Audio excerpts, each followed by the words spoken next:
हमारे संज्ञान में वीडियो तो आते रहते हैं।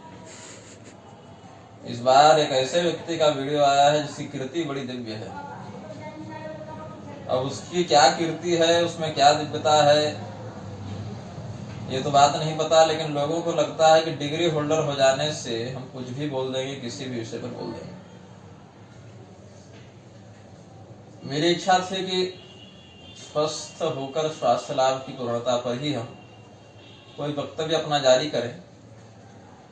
अभी काशी में जो विद्वत जनों की बैठक होने वाली है कल, शंकराचार्य जी के जो चयन पर कोई प्रसंग बन रहा है सम्मेलन का, उसमें मुझे भी आमंत्रित किया गया था, किंतु शारीरिक रूप से थोड़ा अस्वस्थ होने के कारण हम नहीं जा पा रहे हैं।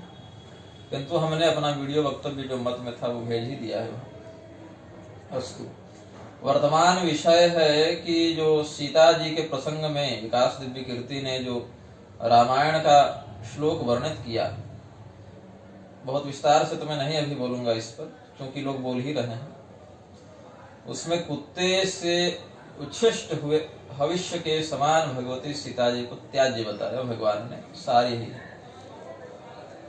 ऋषि जब किसी घटना का वर्णन करते हैं तो वे यह सोचकर नहीं करते कि वह आपके लिए कितना ग्राह्य या अग्राह्य होगा, अपितु वे लोग हस्तामलकवत दर्शन करके घटनाओं को लिखते हैं।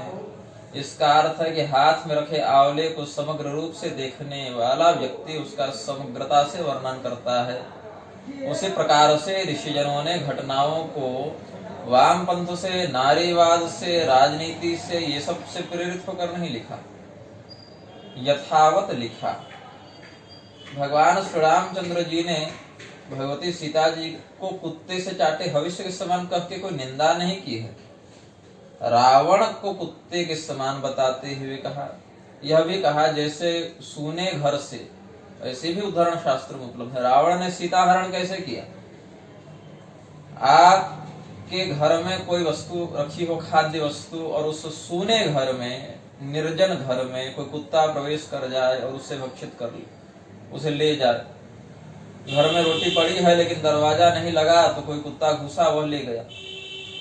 उसी प्रकार से भगवान श्री रामचंद्र जी और लक्ष्मण जी की अनुपस्थिति में रावण ने सीता हरण किया है। ऐसा भी उदाहरण ग्रंथकारों ने वर्णित किया। इसीलिए भगवान श्री रामचंद्र जी ने रावण को कुत्ता बताया और सीता जी को क्या बताया? भविष्य के समान पवित्र। तो पवित्र भविष्य का यदि संस्पर्श कुत्ते के द्वारा हो जाए तो वह अग्राह्य हो जाता है। भगवान ने सीता जी को यह लक्षणात्मक यहाँ पर कहा कि जैसे कुत्ता भविष्य का आस्वादन कर ले तो वह अग्राह्य है, वैसे रावण जैसा कुत्ता भगवती सीता। अब दादा रावण वाले मत कहना इसमें कि हमारे रावण को कुत्ता कह दिया, नहीं तो तुमको भी कहूंगा अगले वीडियो में। दिमाग खराब मत करना, जो कह रहा हूं उसको सुनना और समझना। दादा रावण वाले आ जाएंगे कि रावण को कुत्ता कह दिया, वो मैं तुमको भी कह सकता हूँ, इसलिए भी कह दे रहा हूँ। अपने दादा को लेकर बैठे रहो तो हंसिए मत। कुत्ते के समान रावण भगवती सीता जैसे पवित्र भविष्य का वह अधिग्रहण कर ले, वहां उपमा देते हुए कहा। किंतु क्यों कहा? क्या भगवान श्री रामचंद्र जी नहीं जानते थे कि भगवती सीता जी निष्कलंका हैं, पवित्र हैं? रावण जो है, यदि वो छाया सीता थी, वास्तविक सीता अग्नि में थी, लेकिन फिर भी छाया सीता के द्वारा कोई भी आचरण किया जाए वो भगवती सीता का ही माना जाएगा।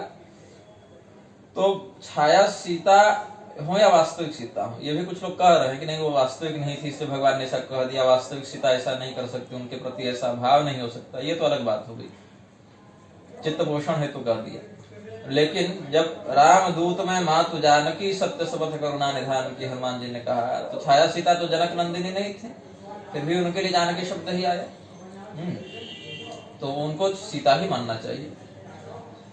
तो सीता जी के प्रति भगवान का यह वचन मात्र उनकी शुद्धि को ही चरितार्थ करना था। कैसे करना था? आगे उन्होंने स्पष्ट किया कि भगवती सीता जी सर्वथा पवित्र हैं और इंद्र ने हमें इन्हें सौंपा। यह भी भगवान ने आगे उसी प्रसंग में कहा। यह भी कहा कि जैसे सूर्य से उसकी प्रभा अलग नहीं, वैसे भगवती सीता हमसे अलग नहीं है, और मैं उनकी पवित्रता को हृदय से जानता हूँ, असंदिग्ध रूप से जानता हूँ। यह भी कहा, साथ ही यह भी कहा कि लोग क्या कहेंगे, ये सबसे बड़ी बात है। आज क्या है, रामभद्राचार्य हो चाहे कोई प्रक्षिप्तवादी हो, उसका कथन यही है कि लोगों के मन में कष्ट न हो, इसीलिए हम इन प्रसंगों को नहीं मानते। ये कह दे रहे हैं वो लोग। उस समय भी कहने वाले लोग भरे पड़े थे, तो भगवान ने सोचा कि बार बार लोग कहते रहे, उससे अच्छा एक ही बार सिद्ध कर दिया जाए कि इस विषय में आगे कोई प्रसंग बने ही नहीं, लोकापवाद कर। यह भगवान ने किया कि लोग के कहते रहने पर किसको किसको बताएंगे और हटाएंगे, तो एक ऐसी ही लीला हम कर दें। तो भगवती सीता जी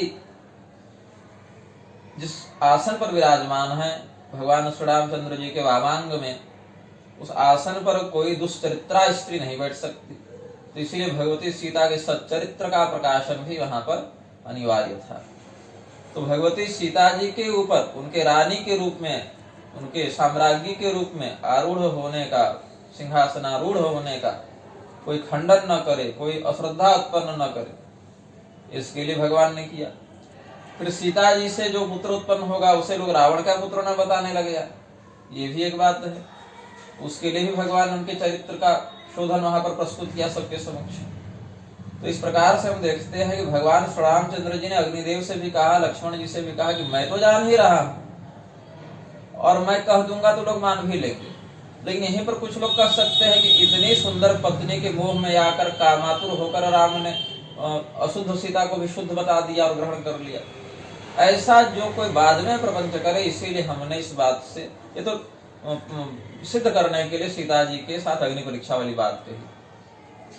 और जो रहस्य बात है, वास्तविक सीता को अग्नि में प्रविष्ट करा के और उसके स्थान पर जो वास्तविक सीता थी उसको निकालना, छाया सीता को अग्नि में प्रविष्ट कराए और जो पहले से वास्तविक सीता थी उसको, ये रहस्य कथा हुई। वही छाया सीता बाद में द्रौपदी जी के नाम से अग्निकुंड से निकली है, पहले वेदवती, फिर छाया सीता और फिर द्रौपदी। ये भी ग्रंथों में त्रिहायणी अवतार के बारे में जो पढ़े होंगे पुराणों में वो जानते हैं, त्रिहायणी अवतार कहते हैं इसको। वेदवती, छाया सीता और द्रौपदी जी के रूप में अग्नि से उद्भूत होती और विलीन होती थी, ये कथानक पुराणों में भी द्रष्टव्य है। तो ये विकास विनाश जो भी हैं, चाहे इनकी कीर्ति दिव्य हो चाहे लौकिक हो, आप कोचिंग चलाओ ना भाई,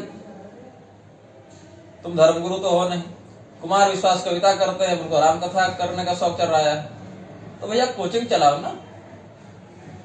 कभी ब्राह्मणवाद के नाम पर कहोगे, कभी मूर्ति पूजा के नाम पर कहोगे, तो हमारे ही क्यों कहते हो। नुपुर शर्मा के जैसा कुछ मजहबियों की किताब का भी आश्रय लेकर कह सको तो कहो, वहां तो कहोगे नहीं, क्योंकि कहोगे तो उसके बाद तुम्हारे साथ क्या होगा सो देखा, पता ही है तुमको। तो हिंदू अभी नहीं कर रहा है तो सब बोल रहे हैं, जिस दिन हिंदू करने लगेगा उस दिन लोग बोलना बंद कर देंगे। और हिंदू भी क्या करे, हिंदू समाज भी अंधानुकरण में लगा है, कोई भी कुछ कह दे रहा है तो मान ले रहा है, क्योंकि यहाँ पर दंड विधान दृढ़ नहीं है। दंड विधान की दृढ़ता से अधर्म आधा तो व्यक्ति करने से पहले ही अपने मन में दंड के भय से छोड़ देता है। निरंकुशता के ही कारण व्यक्ति कुछ भी प्रलाप करता है। तो मैं चाह नहीं रहा था वीडियो बनाना, कुछ संक्रमण के कारण हमारी शल्य चिकित्सा हुई तो हम सोचे थोड़ा विश्राम करें, किंतु आज अनिरुद्धाचार्य जी से भेंट हुई हमारी और मैंने व्यासपीठ के शोधन में कोई बात कही उनको कि थोड़ा मंच से सतर्कता से व्याख्यान करें, तो उन्होंने कहा कि ये तो आपकी कृपा है कि आपने कुछ शोधन किया, लेकिन एक कोई विकास दिव्य कीर्ति है वो ऐसा ऐसा कह रहे हैं, तो जरा आप इस पर संज्ञान लें। तो अनिरुद्धाचार्य जी के कहने पर हमने वचन गौरव के आधार पर अस्वस्थ होने पर भी यह वीडियो वक्तव्य जारी किया है। थोड़ा विस्तार से मैं सश्लोक भी बोल सकता था, जानते हैं, किंतु बाकी लोग बोल ही रहे हैं और जिस अध्याय इत्यादि का उल्लेख उसने किया है ग्रंथ में, उसी आगे अध्याय में मेरी कथन का प्रमाण भी श्लोकबद्ध मिल ही जाएगा। तो अलंग विवादेन अलंग विस्तारेण मैं अपनी बात को पूर्ण करूंगा और कुछ दिनों के बाद थोड़ी और दूसरी चिकित्सा होनी है 5 दिन के बाद, उसके बाद मैं एक और भी वक्तव्य जारी करूंगा जो रामभद्राचार्य से हमारा शास्त्रार्थ होना था उसके संदर्भ में, और काशी विद्वत परिषद भी अभी पता चल रहा है कि 2 प्रकार के हो गए हैं, दोनों अपने आप को सही बता रहे हैं। और राजेश बेंजवाल आचार्य जी जो हैं, उनसे कोई अभिषेक जोशी जी का विवाद हुआ है कि सीता जी का विवाह कालीन जो काल निर्धारण है, जो आयु है, वह क्या है। उस पर भी दोनों भिड़े चले। तो अब तो सब जगह शास्त्रार्थ लोग करेंगे, ये अलग अलग विषय पर, तो अच्छी बात है। हमने जो माचिस जलाई उसको हवा दे रहे हैं लोग, और इसमें भस्म जो है पाखंड होगा।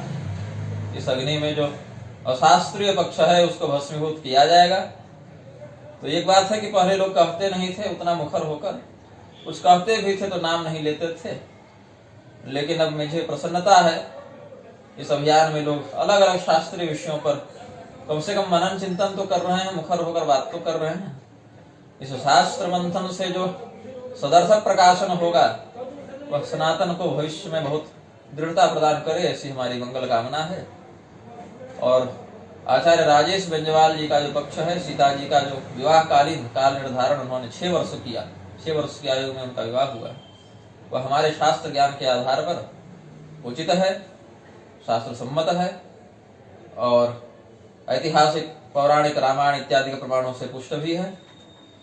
यदि इस विषय में अभिषेक जी का और बेंजवाल जी का अगर शास्त्रार्थ होता है तो जो पक्ष भगवती सीता जी के विवाह में 6 वर्ष की आयु का समर्थन करेगा, शास्त्रीय प्रमाणों के आधार पर हम भी उनका समर्थन करेंगे।